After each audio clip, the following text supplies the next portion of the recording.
Don't know why that's... Are you seeing your bio? No. Okay, it's gone. Okay, so we're ready to go at 1:28. Hi, I'm Derrick Jensen. This is Resistance Radio on the Progressive Radio Network.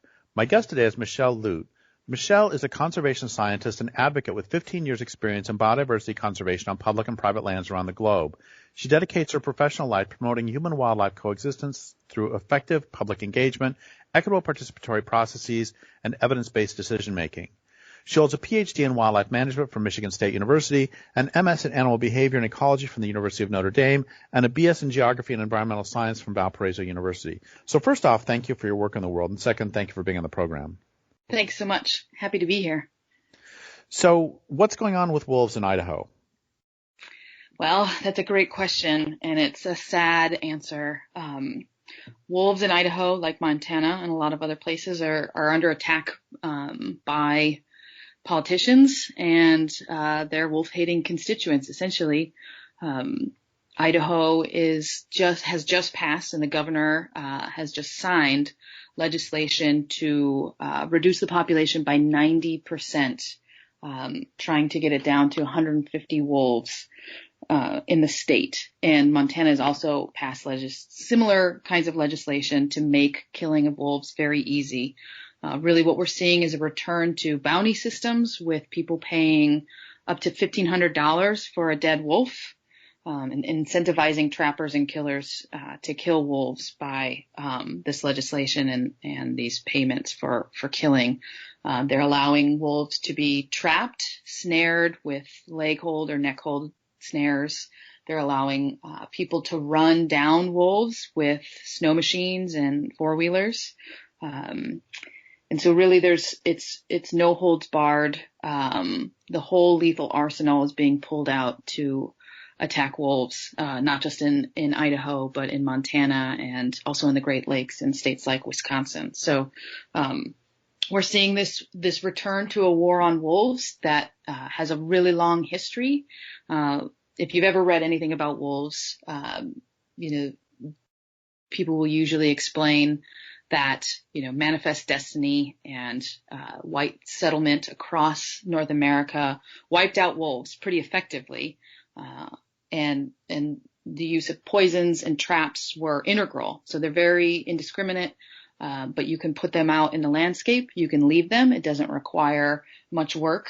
You can leave these devices out and kill wolves and lots of other wildlife that get trapped in them. And sometimes that's endangered species. But we've had this long history of this war, using the most indiscriminate, cruel, and barbaric tools.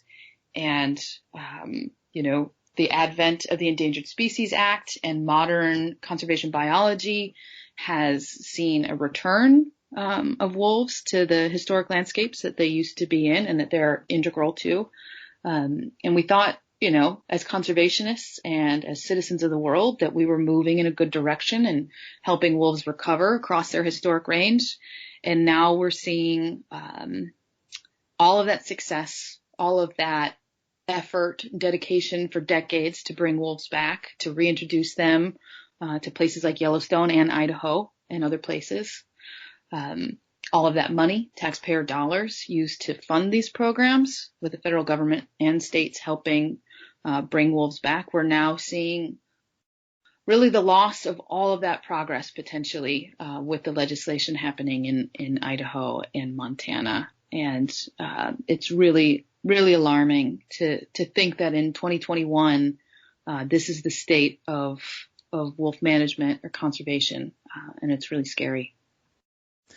So there are a bunch of directions we could go with that, and one of them I want to ask is you said the word bounty, and two things. One is, can you talk a little bit about the history of wolf bounties? And second, so just to be clear, the law that was just signed doesn't make it so somebody can pay $1,500 for a license to kill a wolf, but they're paid for a wolf. Is that what you're saying? Yeah. So the Idaho Wolf Control Board, the specific legislation in Idaho, is proposing a huge addition of funding to the Idaho Wolf Control Board. They already get something like I don't know exactly offhand if it's 140,000, and I think they're upping their funding to $400,000. And that money would be spent to hire contract killers, basically. So to hire people on contract to kill wolves. So, and this doesn't make it any better, but so it's not a specific bounty like they used to do, but instead they'll be paying somebody whose job it is to go kill wolves. Yes, in the Idaho legislation specifically, yes. There's other instances where we're seeing posts about paying people $1,500 to trap and kill wolves, and I believe those have been coming from Montana. But yes, the Idaho legislation is contractual wolf killing through the Idaho Wolf Control Board. Okay, so something I've mentioned in previous interviews that blows me away is that I interviewed someone about educating people in India about the danger of king cobra bites. And there are tens of thousands of people literally die in India every year from these snake bites. Tens of thousands. And one of the questions I asked him was, so when you're working with people to try to educate them, do you have to deal with a lot of snake hatred? And he said, no, it's not that at all. They love the snakes.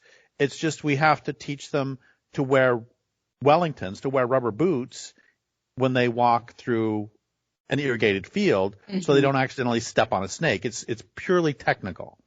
Mm-hmm. And when I interviewed him, I contrasted that with the wolf hatred in the United States. And again, tens of thousands of people die in India from snake bites, and they don't hate the snakes. Mm-hmm. And you don't have to, but do you want to talk about wolf hatred a little bit, or would you rather not? Yeah, we can talk about that. Because it blows me away. Having lived in Nevada and Idaho, it blows me away how much some subsectors of the population hate wolves. I never understood it. Even though I talked to them and I had some of them as friends, I still didn't get it. Right. Yeah. It's I appreciate the example from India. Just to add another one, I have a friend who studies tigers in Nepal, and tigers do sometimes kill people. And the response is not typically one of hatred and let's, tear down the forest to find this tiger and kill it. And some of that might be cultural and religious. And culture and religion can have such an impact on the way we place ourselves in nature. Judeo-Christian traditions have been arguably blamed for placing man above nature. And some people have argued, there's a lot of room for caring about nature. We see in the Old and New Testament. So I don't want to vilify any particular religion. And I think, that's left to scholars to kind of piece apart, whether or not religion is part of it. But we definitely see Hindu and Buddhist cultures, being much more tolerant of wildlife in the local context. And of course, as a scientist, we have to say there's multiple different factors at play here. But I do think, that really has to be one of them. A culture of domination, has been one for America for a really long time. As I already mentioned, manifest destiny. And, this is our continent to take over, ignoring that there were other people, human and non-human persons that call this place home and that we should be sharing this globe with. And we're not very good at it, in the U.S. and in other places. So I think culture, an assumption that wildlife exists for our use, is way too dominant in our particular culture, in North America especially. Assuming that if an animal is inconvenient to you, you can get rid of it, dispose of it in any manner that is most convenient to you. And that's where we see trapping and snaring and poisons coming up as a tool. So this consumptive use perspective, I think, is really problematic. And I think, recognizing, like I think it was just in the UK, they passed a law recognizing the rights of certain animals. I was just meant to read this. It's a Guardian article. Animals to be formally recognized as sentient beings in UK law. So here's some hope that we can start recognizing the personhood, the intrinsic value of other animals to exist beyond our use to them. And that's something that some of my scholarship, some of my research has done, is to ask people, do you attribute intrinsic value to wolves or other wildlife?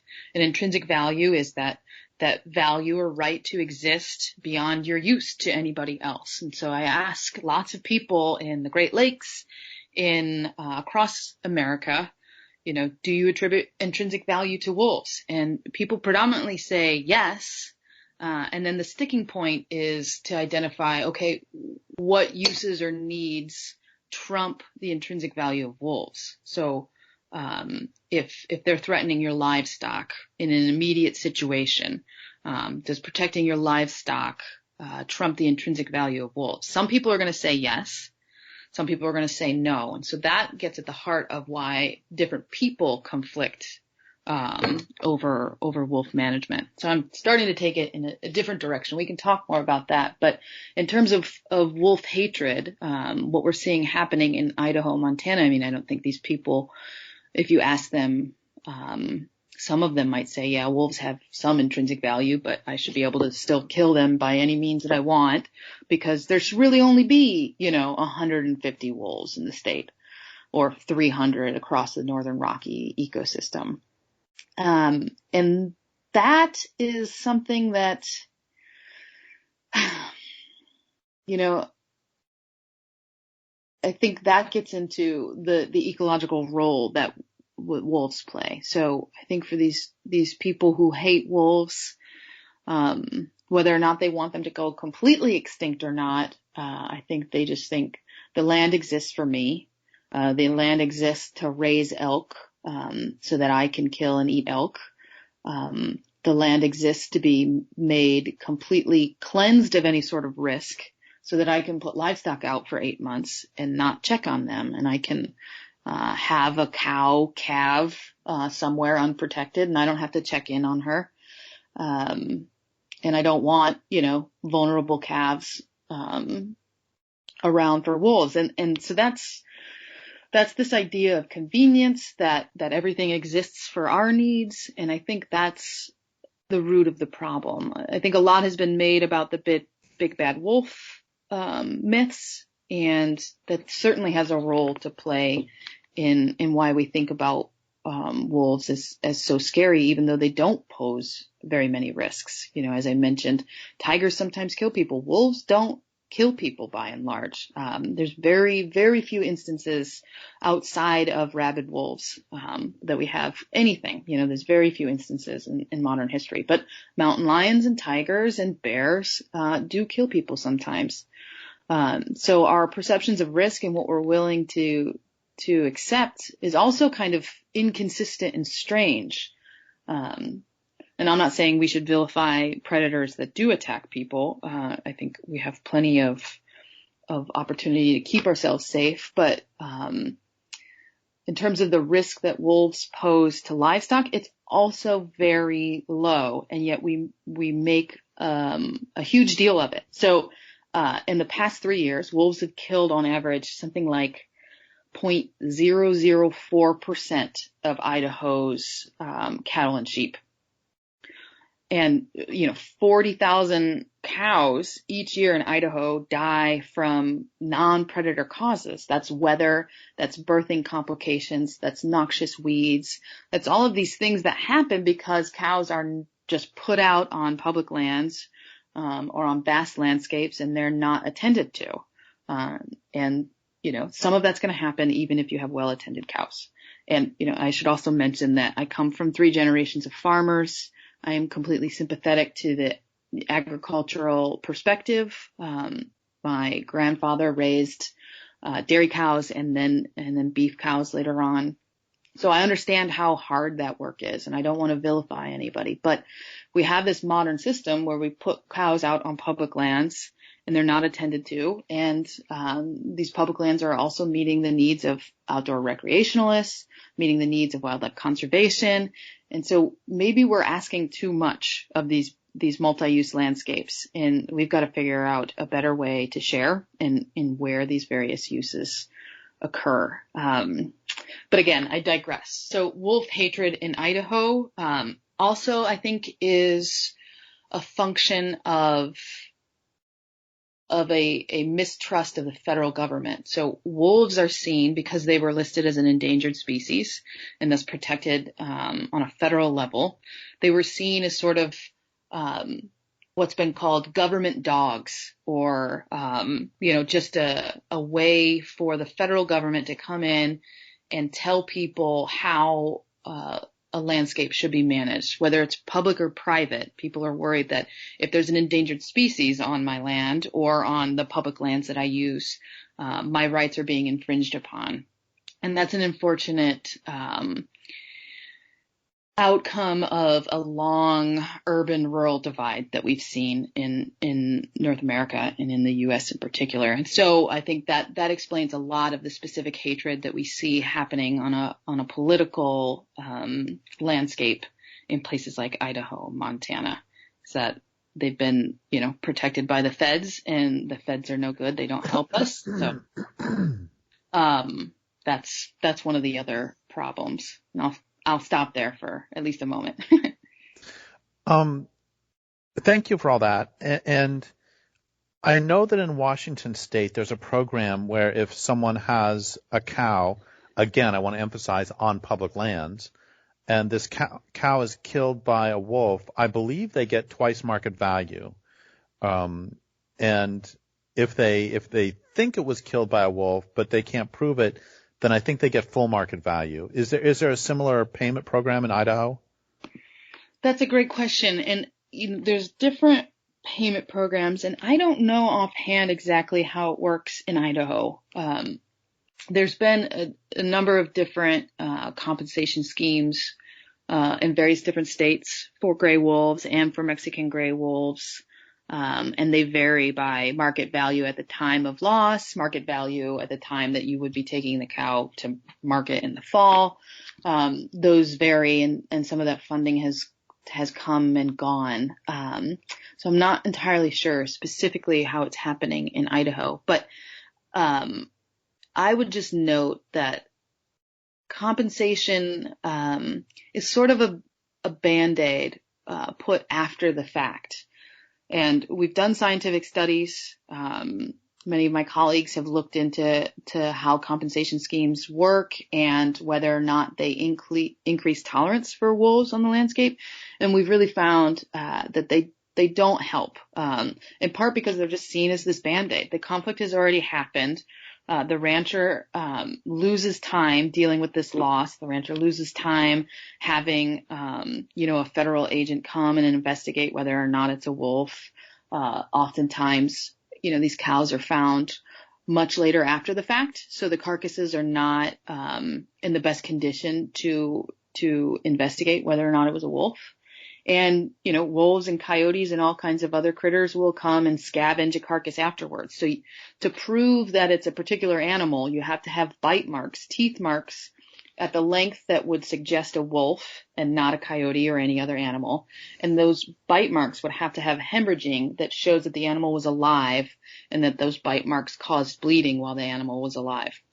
Otherwise, it could be scavenged later on, and you're not necessarily going to get the compensation. So often, people, again, because they vilify wolves, they assume, this was a wolf kill, and it's not proven to be so, and so they don't get the compensation. Then they're frustrated with the program, they're frustrated with the lost time, they're frustrated with the lost cattle.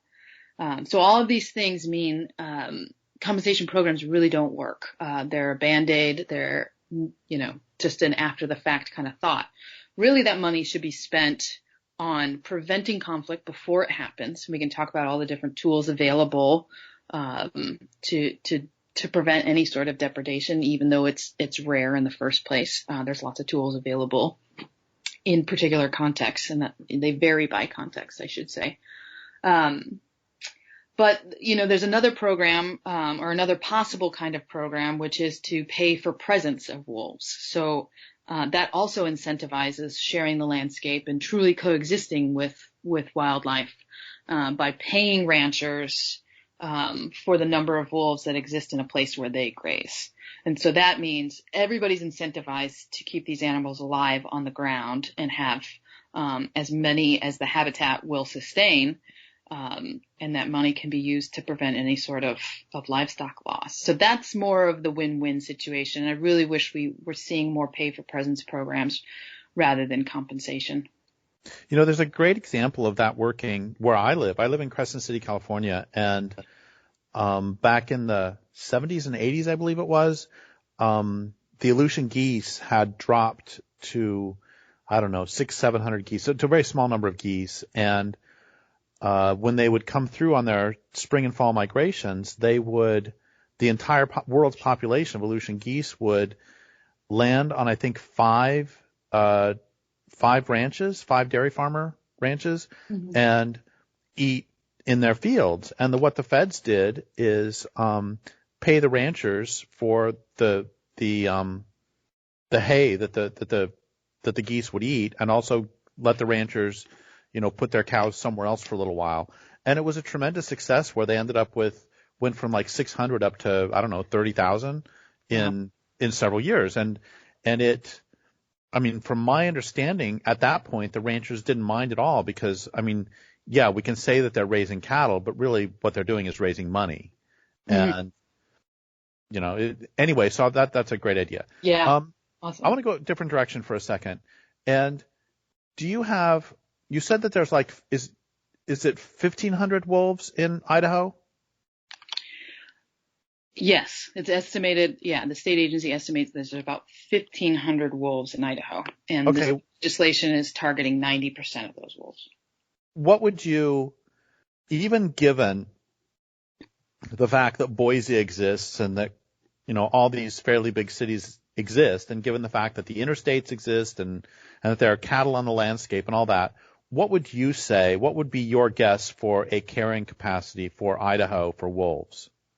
Oh, that's a great question, and a really difficult one. I would have to have a lot more information at hand to be able to estimate carrying capacity for wolves in Idaho, and I don't have that at hand. But they have been pretty steady numbers across the Northern Rockies.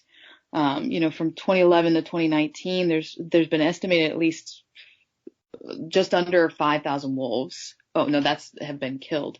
Sorry, I'm looking through my notes. But I would say that wolves, they're seen as a symbol of wilderness, and they're thought to only be able to exist in really wild, remote places, and that's not necessarily the case. So they're not great at living right next to people, in part because people often kill them if they're near people, and cars will kill them. And they do need, significant prey to feed, large, packs of wolves. They're not as adaptable as coyotes who can switch to rodent prey in places and live really close to people and even in cities. So they're not quite that adaptable, but they can live in lots of different habitats. So I would say there's room for more wolves across the Northern Rockies, despite the fact that places like Bozeman and Livingston and Boise are growing and threatening some of those corridors from, the greater Yellowstone ecosystem to other populations across Idaho and Montana. So there's definitely more room. And really the only threat to wolves, the only major threat are really people, anthropogenic mortality, mostly from guns and traps and poisons, and then to a certain extent from cars. And also, if we're going to have wolves expand their territory, then you would need a solid population there. So if you reduce the population, let's say the carrying capacity is 1,500, just to throw that out. Mm-hmm. And if you drop it to 150, then the wolves will simply be trying to refill that carrying capacity as opposed to doing what they should be doing, which is expanding their range again, sending off young wolves to Oregon, California, Utah. Washington. Yeah, exactly. So do you want to talk about that at all, or do you want me to go to my next question? Sure, I can expand a little bit on that. So yeah, the Greater Yellowstone ecosystem and in Idaho saw the reintroduction of wolves, and as they grew, they functioned as source populations for the surrounding areas. So if we eradicate wolves in Idaho, Montana, and, I haven't mentioned Wyoming, and I know you want to focus on Idaho, but, they're all kind of connected in some ways. Wolves and ecosystems don't necessarily recognize state borders. So, those 3 states are an important source population for the surrounding areas. So as you mentioned, the states, like Washington and Oregon, we won't see recovery of those wolves if we're wiping out the source population. We're essentially making a source population into what they call a sink population, where there's too much mortality to really have a stable population. And really what's going to happen is that wolves will not be able to eke out much of an existence. And wolves will be a species in Canada. And that's really scary to think of losing these populations. We hear stories of, the first wolf coming back to California, or the first wolf in, new counties in California, or the first wolf in the Grand Canyon. And what happens is they get lost to anthropogenic mortality in the search for mates that aren't there. And that is just, it's a hopeless story if we're going to continue allowing these things to happen. And that's where, another issue that comes up is the McKittrick policy that allows people to say, I thought it was a coyote. I didn't know it was a wolf. And so hunters are not required to be responsible for knowing the animal that they're about to kill. The same thing has happened with grizzly bears. Oh, I thought it was a black bear, when it was actually an endangered grizzly bear. And then no one is held accountable for killing the only wolf in Grand Canyon. The first one to return in decades. So it's really a problem. And wolves are only in 15% of their historic range, approximately 15%. And they should be in so much more. There are major cities that they can't recolonize, but outside of major urban populations, if there is a good available prey base, there could be wolves, and there's just so much of that space, that wolves are not currently occupied, and it's not going to happen if we attack wolves, the way we see happening in Idaho. And sorry if you don't want to go this direction, but also first a question, then a comment. The question is are white-tailed deer are they one of their prey species? Yes. Okay, so here's the comment, which is there are places in the United States that, because of the eradication of predators, have way the hell too many white-tailed deer. And they're actually doing great harm to forests because they browse there is not enough, what's the word, what's the conservation biology word? Replacement, or the word for when you have a baby cottonwood tree or a baby... Recruitment, thank you. Anyway, so I have a friend who lives in Binghamton, New York, who the university there has a test forest, and the reserve is overrun with deer. And this guy absolutely loves ground-dwelling birds. Actually, his wife loves ground-dwelling birds, and he loves amphibians. And both the amphibians and the ground-dwelling birds are getting absolutely hammered by white-tailed deer eating all the ground cover.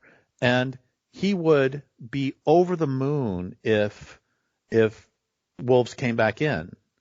So my point is just to reinforce that there is plenty of prey base in lots of places that have a lot of deer who would make very nice meals for wolves. Absolutely. And if we're talking about Idaho, elk are super important prey item for wolves, and elk are doing great in Idaho. 7 years in a row, the Idaho Fish and Game has reported that hunters are taking upwards of 20,000 elk per year. So elk are not, in any danger of being over harvested by wolves by any means. Again, I don't know elk populations all that well, but and I don't know if the hunting pressure from humans is too much, but I know that there's plenty of elk available for wolves if we were willing to share. So before we go, I want to ask you about the Endangered Species Act in a minute, but before we go there, I know this is a kind of old story, but can you talk about the miracles that happen when predators are reintroduced to a landscape, and how, for example, reintroducing wolves can help trout, which, doesn't seem like it would, that seems like a bit of a leap, but it's very true. Absolutely. It's a beautiful story. It's a somewhat complex story that sometimes tries to get simplified. But really we're seeing in lots of places when we have the return of an apex predator like wolves, in Yellowstone in particular, this has been studied for a couple decades now. We see that wolves predating on elk change their behavior. So they're not hanging out and over browsing the vegetation near rivers. That allows the vegetation to regrow. That allows songbirds to nest in that vegetation. That allows less erosion problems along those rivers, so they meander more. This is the sort of famous video I'm referencing of a YouTube video, basically, that got really popular about how wolves change rivers. And it's been attacked as being an oversimplification of the story. And that story is trophic cascades, and what I'm just explaining about wolves and all of the sort of domino positive effect of having an apex predator on the landscape and returning these systems as they used to function and as should be functioning. And we don't always see that happening, but there's a lot of reasons why we might not see trophic cascades happening. In particular, if we are exploiting wolf populations and not allowing them to reach carrying capacity and not allowing them to exist at a level where they are really fulfilling their ecological goal, their ecological functions, then we might not see trophic cascades. But if we have unexploited predator populations in these wild landscapes, we see a huge increase in biodiversity. We see much healthier watersheds. We see much healthier populations of all kinds of species, from songbird to songbird biodiversity to beavers returning. It's a very complex web, and everything is connected. And apex predators are really a sort of keystone species, and it's called a keystone species because it's that sort of very important cornerstone that holds the whole thing together. And of course, prey are important. Of course, the plants that are photosynthesizing in that landscape are important, and they all play a role. But apex predators can have an outsized effect in promoting ecosystem health and function. And this is just true everywhere. That I read a story a few months ago about how there was a marsh that they were attempting to help restore in, I think it was mainland Europe, like Holland or somewhere. I don't remember where. And the reeds kept closing in the marsh and filling it in again until some geese happened to stop by, and wild geese, migratory geese, and the geese rediscovered the marsh, and through their predation, if you were, on the reeds, they kept it from, I think the word is eutrophizing, and it was the same deal, that in this case it was geese who drove the recovery of the entire marsh community. Mm-hmm. And it's just, I keep thinking about this line by David Ehrenfeld that nature's not only more complex than we think, it's more complex than we can think. I love that. That's totally accurate. So before we started recording, you had said that if I brought up the Endangered Species Act and wolves, that you might ramble. So could you please ramble a little bit on the ESA and wolves? Sure. So the Endangered Species Act has been just a landmark piece of legislation that has had such incredible success rates in protecting the species that have been listed. But the blowback has been significant, and it's eroded the ability of the ESA to function properly. And one of the most important aspects of the Endangered Species Act is that decisions should be made based on sound science, the best available science that we have. We've seen, again, referencing the sort of urban-rural divide, the mistrust of the federal government by certain stakeholders. We've seen attacks on the ESA as a way to also wage a war on wolves.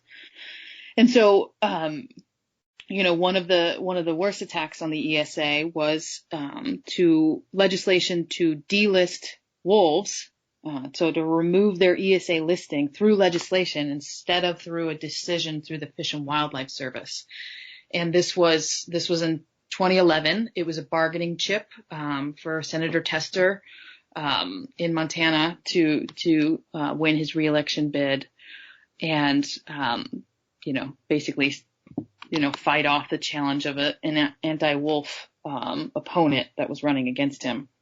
And so the legislation removed federal protections through the ESA for wolves in the Northern Rockies, and it also forbid judicial review, meaning you couldn't sue and have a court review this decision.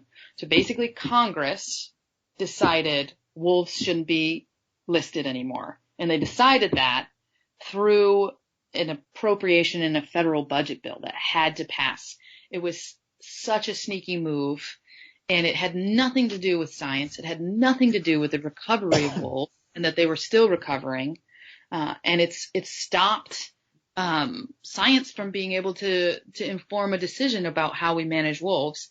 And now today, this happened in 2011. Now today in 2021, we see, more attacks from politicians to eradicate wolves more, even though nothing in science says that wolves are recovered.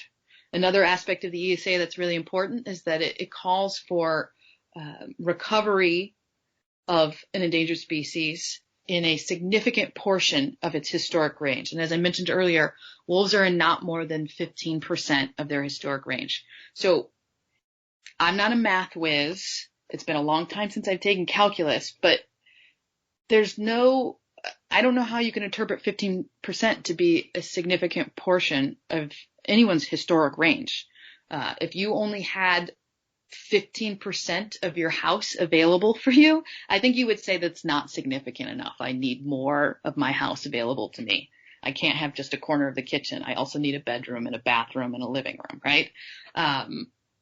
So to say that wolves are recovered is laughable if it wasn't so sad, really. So you've mentioned this a couple times, the 15% of range. Can you give the current United States range for continental United States range for wolves, and tell us the historic range? I'm sorry, specifically for gray wolves. We're not talking about Mexican gray wolves. We're not talking about red wolves. And are there other species of wolves in the United States besides red and Mexican gray? I guess those are subspecies. Well, okay, two questions. First off, what are the subspecies of wolves in the United States? Second question, What is the historic range and current range? Okay, so to your first question, Mexican gray wolves are the only subspecies of gray wolves. The rest of the U.S. is gray wolves, other than in the southeast, which is red wolves, and they're considered a separate species. Not very many. Right, and there's hardly any. That's another failure of the Fish and Wildlife Service to recover red wolves, which really could have been done by banning coyote night hunting and a number of other things that we don't necessarily need to get into. But again, it wouldn't be rocket science if we had leadership to really recover these species that are politically contentious. We wouldn't see these low numbers like we do of lobos, Mexican gray wolves, or of red wolves. And now, for gray wolves, basically all of them. The other complicating factor that we don't necessarily need to get into a whole lot is that there's a lot of hybridization. So red wolves have a good amount of coyote. Eastern gray wolves have some coyote genes. Great Lakes wolves have maybe a little bit in some places. And so it's, some biologists call it Canis supus, basically, instead of Campbell's soup. It's a real mix of canid genes because they can hybridize. And, there are also domestic dog genes. For instance, the black wolf coat might actually be from integration of dog genes into wolves. But so that's a whole nother topic that's really fascinating how complex it can get.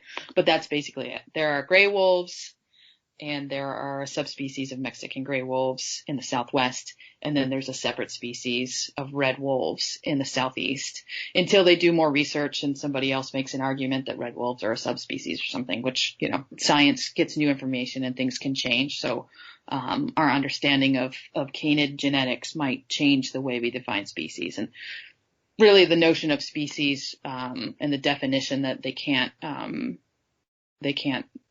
breed with a different species is kind of a simplistic way to think about it. And canids show us how complex that family tree can be.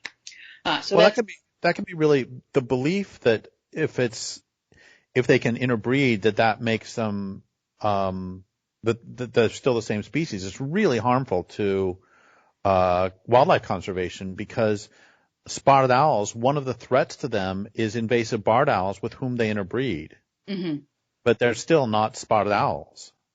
So the babies are hybrid, spotted and barred owls. Right. And then how do you manage those hybrids? And it's the same thing with wolves. Do we consider an endangered species, and do we manage it so, or do we say we don't want the hybrids? We want to maintain these distinct species. That's one question. But we also have to think about the reality of the world, and that, evolution is not a static thing. So for humans to intervene and try and keep things separate is really maybe kind of an outdated idea. And, if coyote genes help an animal be really adaptable and perhaps a little more behaviorally plastic, perhaps able to hunt smaller prey and maybe live in packs or maybe live more solitary lives, that's not necessarily a bad thing. So I would argue for really kind of rethinking these notions about how we define species, and whether we would kill a hybrid or, a more common species that's successful and contributing to ecosystems, contributing to biodiversity, fulfilling their niches. There's so many values for these animals, and it's a really complex question to consider when you're trying to save an endangered species. Well, I hear you, and I agree that the solution to barred owls and spotted owls is not to shoot the barred owls, which is what they do. Mm-hmm. But I think the solution in that particular case is to stop cutting old growth, which the spotted owls favor. Absolutely. I think if you stop cutting the old growth, barred owls don't come in quite so much, and it's not actually a problem. Absolutely. You hit the nail on the head. And, I did a study where I surveyed a random 1,000 Americans and posed these sort of case studies to them. I posed the barred owl versus spotted owl question. I posed caribou and wolves. I posed a question on sea lions and salmon. I mean, the examples go on of how we scapegoat one species that predates on somebody else, or outcompetes another species, when the root issue is really habitat. It's about habitat fragmentation and habitat loss, and all of those threats are what needs to be addressed to really, conserve habitat and save these species. So back to range. What was the range of non-Mexican and non-red wolves in continental United States? So basically across the continental United States, Canada, and Alaska. I mean, gray wolves are, one of the farthest ranging species, basically in the northern hemisphere. So they're really wide ranging. So they were found in all of the lower 48, other than, the southwest states that have the subspecies of Mexican gray wolves. And there's a lot of debate on what the historical record says, on what the range was for Mexican gray wolves. And there probably was some overlap in places like Utah and Colorado.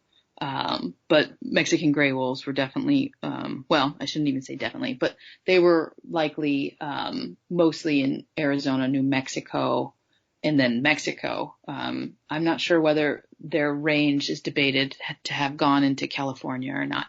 But yeah, so other than the southeast and the southwest, gray wolves were found everywhere else. And so that 15%, we're talking about gray wolves across their historical range in the lower 48.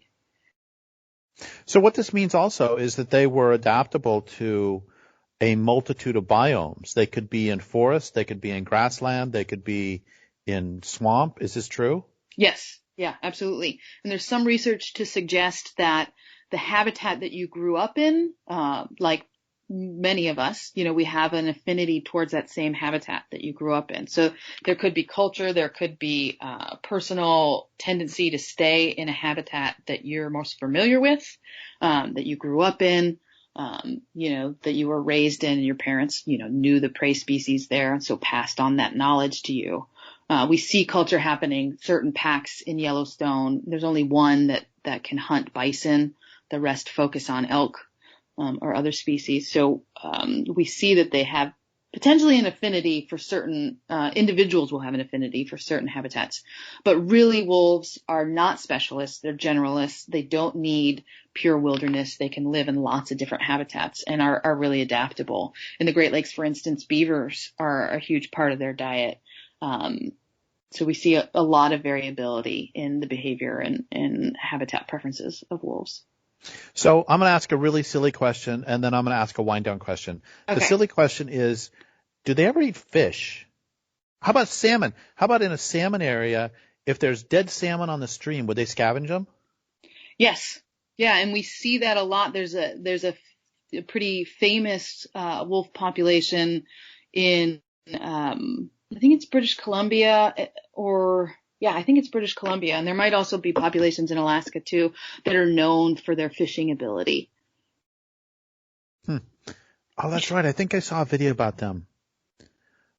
They call them sea wolves, I think. Yes, exactly. And they're gorgeous. Their coat has a little bit of red. They're really, really very gorgeous animals, and they're also sadly under threat from hunters. So, okay, another silly question. Do those sea wolves, do they eat seals then too, like if they're on shore? I'm not sure. I wouldn't put it past them. The predators are opportunistic, and if there's a meal available, I don't think they're usually too picky. Okay, so we have like 5 minutes left, and can you talk about two things that are just happening? One of them is you talked about a billboard before we started, and also you talked about a campaign having to do with Idaho. Okay, yes. So we have a billboard going up outside of outside of Yellowstone National Park in Cody, Wyoming, and that's drawing attention to wolves that may be targeted in wildlife killing contests in the state. So another campaign that Project Coyote works on is to stop wildlife killing contests where they occur. We've banned it in 7 states and hopefully 8 in Maryland very soon. And we're looking to stop it on a national level. And now that wolves are delisted and very vulnerable in states like Wyoming, Idaho, and Montana, they could be targeted in these killing contests where people compete for cash and prizes. Sometimes those prizes are guns to kill the most animals, sometimes the largest. Sometimes you can get a prize for the smallest animal. And they often target coyotes, but they can also target other predators like wolves and mountain lions. So we're trying to draw attention to the fact that that's happening. And there's a lot of people coming from all over to visit Yellowstone National Park one of America's greatest ideas is epitomized in Yellowstone National Park. It's a beautiful place, but it is a proverbial zoo where animals can be hunted and killed as soon as they leave park boundaries. And we see that happen with wolves. We see that happen with bison. And, it's a travesty, really, that these animals can exist in one place and step outside of an invisible line and get completely obliterated. So we want to draw attention to that.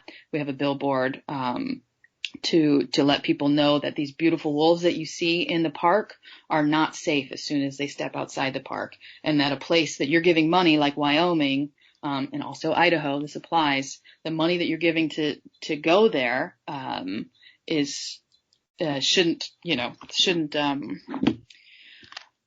shouldn't happen if the state continues to allow it. So we're hoping people see that and say, you know what, I'm not going to visit a place. I'm not going to give my dollars to a place that allows these terrible things to happen.